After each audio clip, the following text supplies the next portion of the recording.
Motion to approve the agenda. Second. All in favor? Aye. All right, approval of minutes.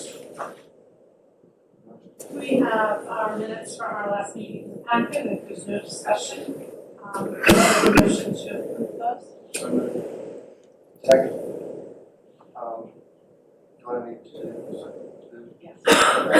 That's not right. That was okay, you can do it, all those versions. All right, now I need a motion to approve the special board minutes. Second. All in favor? Aye. All right, public comments.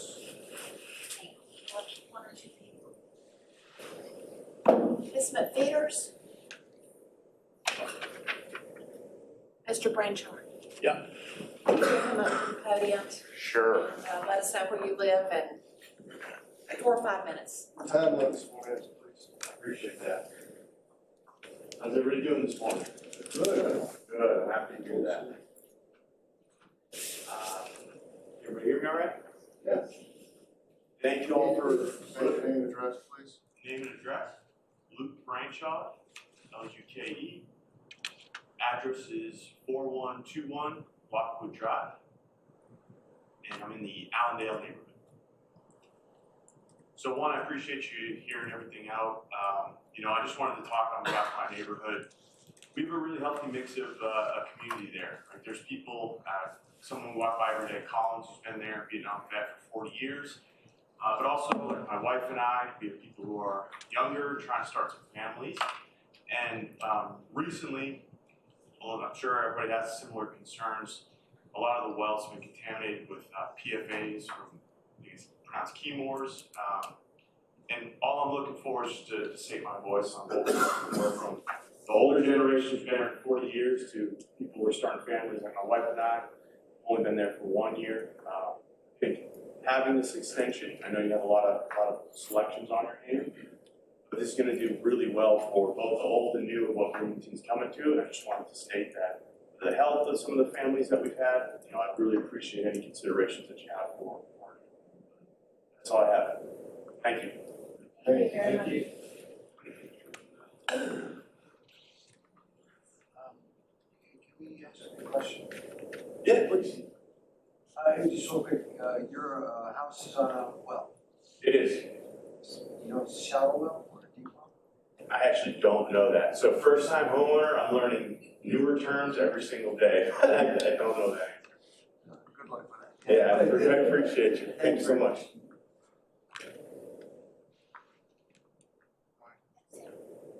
All speakers? That's all right. Next on the agenda is the consent agenda. We've got 8 items. Any questions?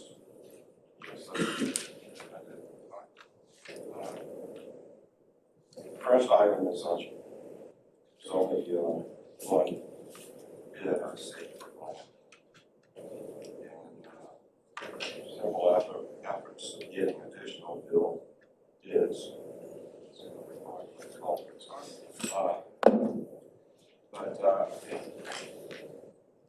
How was the price arrived at? Number one, it says a lump sum, there's no detail there. Is that just, Which item are you? Which item? Page 15.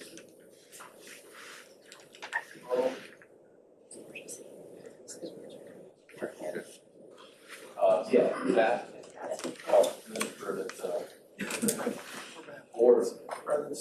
for the or either one. Hey, Beth. Contract for state Didn't see utility it. contractors, is that right? Yes. $780. Yes, that's our original contract. We do have unit price items in the bid form that are available for that contract. One that we've used annually for many years now. We have made some adjustments, but the biggest thing is the response time. We require the contractor to respond in 4 hours. This is 4-hour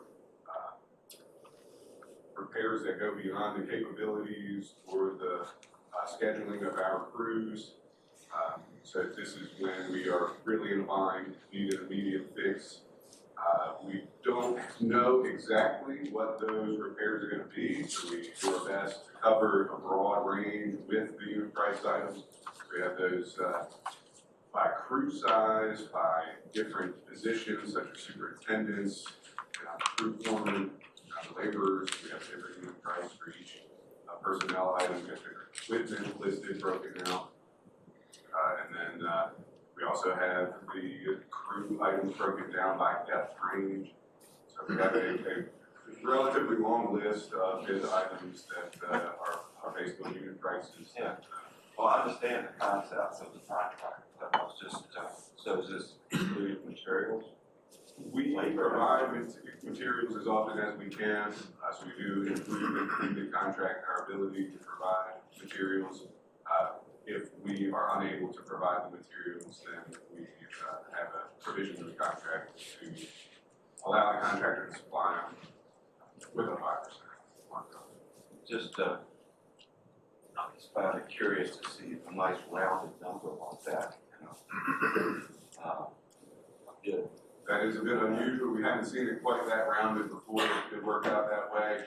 And the way that we authorize expenditures on the emergency contract is by task orders.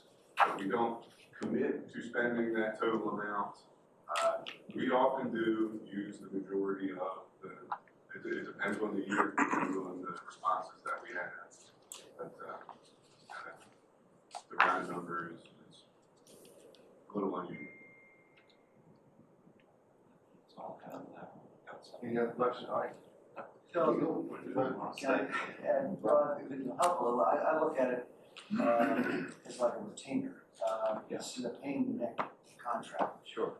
Somebody gets a fire hydrant, it's flowing, these guys, are committed to show up and you do it in whatever it takes to fix it. It's a larger thing after a hurricane, a pipe rupture or something, they're the first ones on the job. And if the truth is it exceeds $780,000, you jump right in and pay for it. So I look like it's like an emergency retainer. Sure. To have these guys, if I'm right, I think we went out twice to bid on this and could still only get one bidder on the thing. So I would say we're lucky to have them, you know, but it's, we are. That's a very good description of it being more like a retainer. You are correct, we did go back out for a second time after. We don't often get a lot of interest in bids on this contract because of the requirements of the response time. We recognize that that's asking a lot. We don't ask for a lot of pre-qualifications. We do ask that the contractor report their qualifications so that we have the ability to make sure that we're getting a well-qualified contractor. We do our best to try to keep the bid competitive. One back. Got a question on the second. All right, second question on the 89-6, construction background, 18. That one didn't drive the breakdown.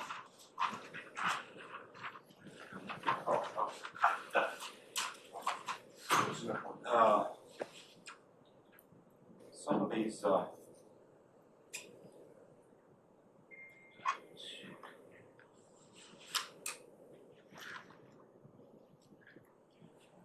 never mind, I see it. Sorry. Pass and answer. Easy, Carl. Good job. Thank you, Carl. All right. Any more questions? Any questions? So moved. All in favor? All right, new business, administrative reports. Attorney's report. I did not have anything to say, and Merry Christmas and closed session. Yeah.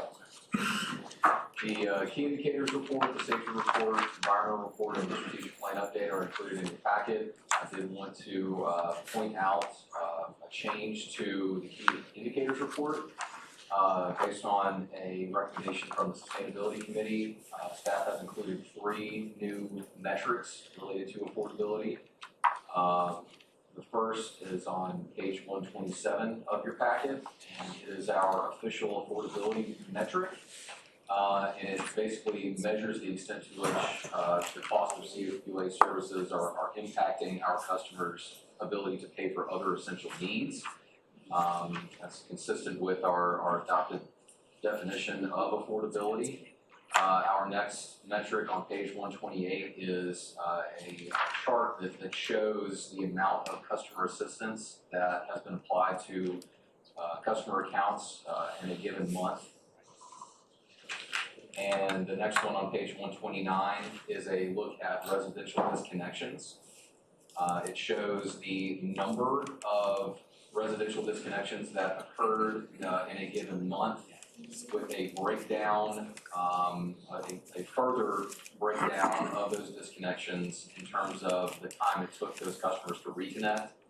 And we have two categories: those customers that were connected or reconnected same or next day. If you're looking at the graph, that's the blue area of the bars, and those customers that took greater than 1 day to reconnect, and that's represented by the orange areas in the bars. And we also have a residential disconnection rate, which just takes the number of residential disconnections and puts it as a percentage of the total residential customers for that month. So if there's any questions on those new indicators or any of the other indicators or the information in the other reports, staff stands ready to answer those questions. Mr. Chair. Thank you. John, I noted on page 120 the accidents. We had 4 accidents. Later in the report, I noted that 2 of the accidents were caused by civilians hitting our people, but 2 others. And even though I know it's a small number, it's a big jump in our overall accident rate. I was wondering if you had any. Are there any further comments on that? Is there any assurance? Yeah, I'll call Ms. Eckert up. Oh, did she step out? Okay. While we're waiting for that, also in key indicators, I noticed the vacancies dropped dramatically by almost 2 full percentage points from 8 point something to 6.43%. I was wondering if any of that was in a direct relation to the hiring of Ms. Shannon Clayfoss, our workforce development manager. And if there's a direct relation. Even though she started on November the 13th, we've seen a wonderful drop in vacancies. Quick results. Yeah, I'll ask Lori to come up and give her comments.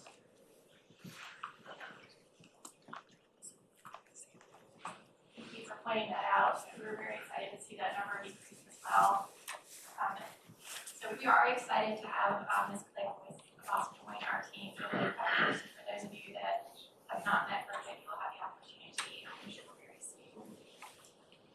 She has hit the ground running, I will tell you, and has already reached out to several organizations that will help us not only with our talent acquisition, as you're mentioning, but will also help us with our DE&I initiative as well. So we're very excited to have her. The decrease in vacancy that you've seen has been, so as I mentioned the last time we talked about this, that kind of increase that we saw was the result of a number of transfers. So we kind of had this time period where we were seeing all these internal transfers. Good problem to have, because many of those internal transfers resulted in promotional opportunities for our employees. But what you're seeing now is now backfilling externally for a number of those positions that we've had transfer. So every time we transfer a position, obviously results in another opening. So that vacancy rate went up, and now it's starting to decrease again because now we're filling those transfer positions back up with externals. So that's actually what's happening. All good news, Lauren. Good things. Thanks. Thanks for the explanation. Maybe Beth, make it back here. That's next. Oh, okay. And we can follow that. Yeah, good. I've got one more. Thank you. This is maybe for Carl. It's page 144 and page 146. It's the total volume of water being treated by Sweden. We've got 2 different numbers, and I just come up before and I still can't figure out why we can't get the two to kind of at least get within a range. We have the reported in Sweetie at 17 million gallons a day and 15.98 million gallons a day on two different reports.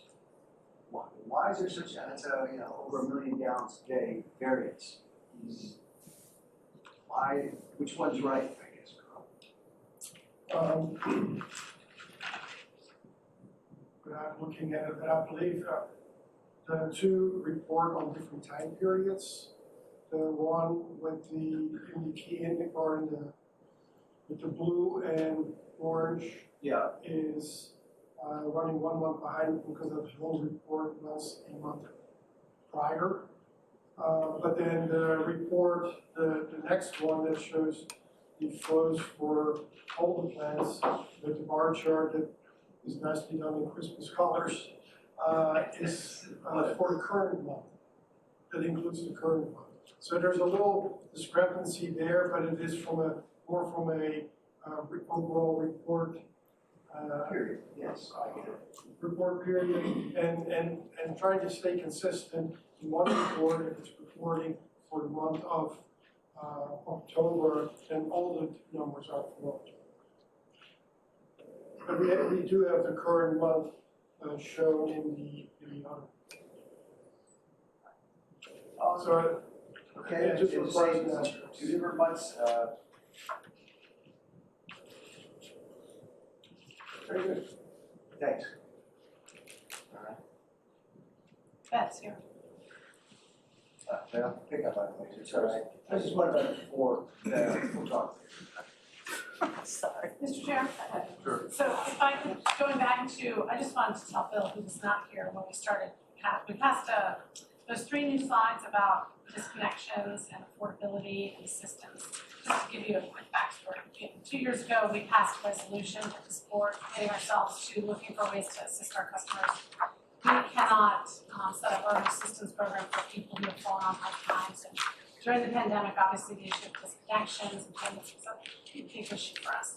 So one of the ways we are publicly holding ourselves accountable is we're starting to report this in our key indicators each month. And we are working with a variety of, between our lobbyists, our government elected officials, the county and the city and the endowment. We're looking for ways to kind of decrease pressure on some of our more economically challenged customers. And under sustainability, that committee is, think of it as environmental, but it's people, planet, profit, sort of business model. And so from a people standpoint, that's why we took the issue of affordability on. So that's where that came from. Thank you. On the committee reports, executive committee met December 6th, the minutes are in the packet.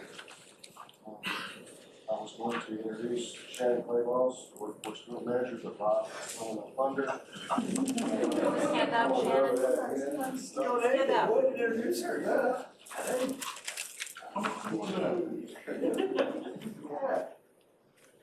Tell us about yourself. Okay. Your military experience and your family and all that good stuff.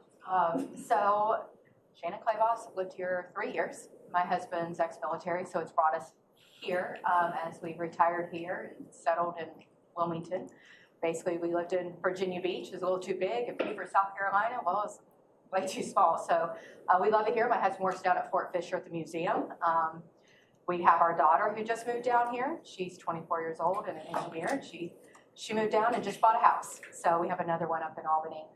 I have worked everywhere from the military. I've worked with the Single Sailor Marine program to decrease alcohol and drug rates, to being a special ed teacher, to working for the county for 8 years, starting off with the IT department, helping them problem solve and communicate and being a liaison with our outside organizations and also internally.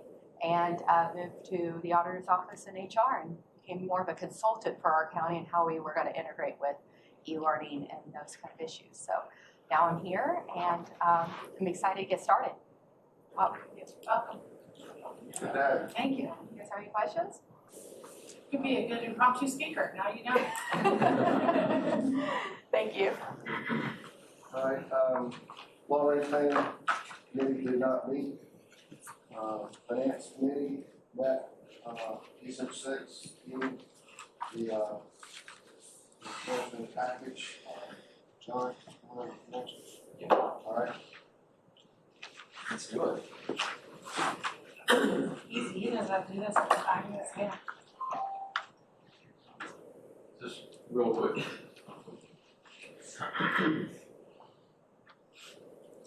So this is a look at our revenues versus our expenditures for the 4 months ending October 31st. You can see that on the operating side, our expenditures have exceeded our revenues so far. Again, due to some timing issues, we have a very, very large debt service payment that's made in August, and we're kind of playing catch up throughout the rest of the year to kind of fill that need. On the capital side, you can see that our revenues have exceeded our expenditures. And this is mostly due to the transfer. There was a deliberate amount that was baked into rates this year, to fund capital reserve for Southside. It was, I think, I can't remember the number now, $4.3 or so million, and we made that transfer on July 1st. And that's pretty close to this number. It's a little different because we spent down some already existing capital reserves. Those were inflows or revenues in a previous year, and their expenditures in this year. In terms of our fund balance, this is where we're at. Our total unassigned fund balance is around $37 million. You can see where the other categories are. Our amounts restricted for debt service, our amounts committed for capital reserves. This number jumped. This, I believe, reflects not only that transfer of the $4.3 million that I was just talking about, but in October, we did the action to designate the surplus for FY23. There was $1 million that rolled into our OPEB fund, or the portion of fund balance that's reserved for those other post-employment benefits. In other words, retiree health care. And then the remainder, which was, I believe, around $8 million or so, rolled up into this line right here. So it went out of our unassigned and up to this line right here, this committed capital reserves number here. Still have a few carry forwards from FY23. Those are amounts that were just obligated, that were paid in FY23, and just due to delivery time and things like that, they weren't able to be received by the end of the FY23. Any questions here? John, yeah, that $8 million that we shifted up to the capital reserves, are we, putting a post-it note on any of that for Southside wastewater treatment? Is there something to segregate that specifically? Yes. So we have several categories or flavors of capital reserves that we set aside, and in our accounting system, we're able to differentiate based on different accounts and different projects and things like that. The amount that we have for Southside, the amount that we have for other projects that are funded with capital reserves.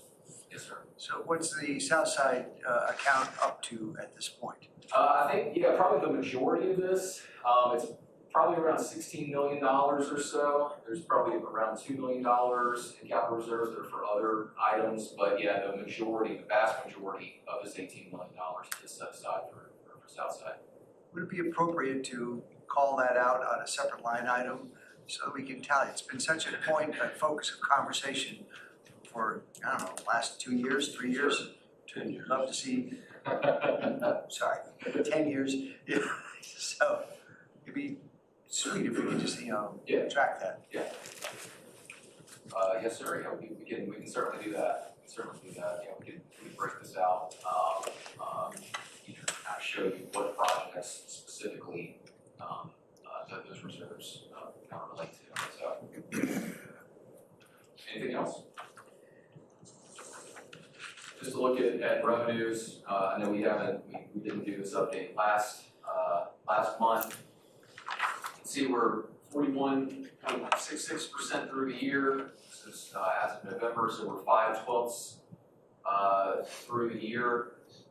And so what I generally like to see in terms of whether we're on track with what we projected, our actuals are on track. I like to look at this bottom number right here, and it's approximately 41.66%. We're at 41.14. You're going to get like a little bit of drag from this appropriated fund balance number. This is the number that we set aside. We're spending for those post-retirement healthcare benefits. We're also funding those carry forwards from the prior year out of fund balance. And so we're spending, but there's not really a revenue source. So in budgetary world, it is a funding source. In actual world, it's not. Those funds were received in a previous year. So what I would say in terms of revenues is that we're right on track. We're looking at 41.14% compared to this 41.66%. Are there any questions there? And I think that's probably it for me. These PFAS, next slide. Sure. What dates are we talking about here? I think we normally do include a date, Julia, It's through the end of November, for the end of November. From the beginning of the year? from 2017. Okay, Beginning, thank God. beginning of time. Yeah, and T0. the legal is about 50% of that is for expert witnesses. They pay our experts and we reimburse them. So I just wanted to let you know. Yeah, all of a it sudden I was wasn't like, that number. whoa, what's No, that? it's not that number, that's for the expert witnesses. Yeah, no, I agree. Thank you. Any other questions? Thank you. Thanks, John. All right, move on to sustainability, Dr. Hannon. Yes, we had a meeting at the end of November, working on the new updates to the key indicators, and the minutes of that are in your packet. Any questions? All right. Consolidation, CFPUA, Town of Rice Beach, met on November 20th, discussed consolidation terms, conditions, basically in response to the Town of Rice Beach recent letter. We basically restated our original proposal. It was approved by the board. In addition, we provided them with some rate sheets with scenarios for consolidation and remaining independent.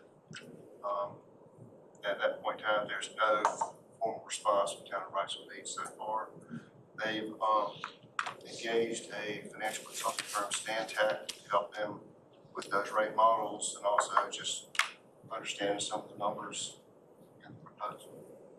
Is HDR not able to work along with them? Just they were. I think they would have started independent. So we've got nothing formal back from them at this time. And so basically, hopefully re-engage after the first. Any questions? Easy, informally, clearly they're engaging their own people. Are the same sticking points, or has there been any movement that you can detect? No, I mean, the numbers are pretty much the same. They're just trying to, I think, this thing has gone on since April. I think they've had, just like the county has sticker shock with some of the numbers that we've come up with. We also are just now understanding some of the context, some of the numbers that we provided, being some of the impact fees and as far as capital costs, impact fees. So they're running through those and having to sort that. I think there was maybe a little bit of confusion. But that's what Stantec's helping them run through. So that's kind of where we stand right now. Thanks. All right, sure. All right, that takes care of all business. Mr. Chair, excuse me. If I can go backwards just for a second there, just quick update. I know in the Sustainability Committee report, there's a walk-in item that had a December 12th deadline for submitting information to the state. I was just wondering if we made that deadline. Yes, we did. Oh. We submitted projects through their online portal yesterday, such that that we helped them get, we submitted about $8.5 million on several different projects. Hopefully it'll help pull some more money this way. Very nice. Thank you. All right. Again, any old business? All right, then get a motion to adjourn. So moved. We need to have another 30 minutes for this meeting. Can we stay here for 30 minutes? Really good. Like when you have coffee and stuff. Second.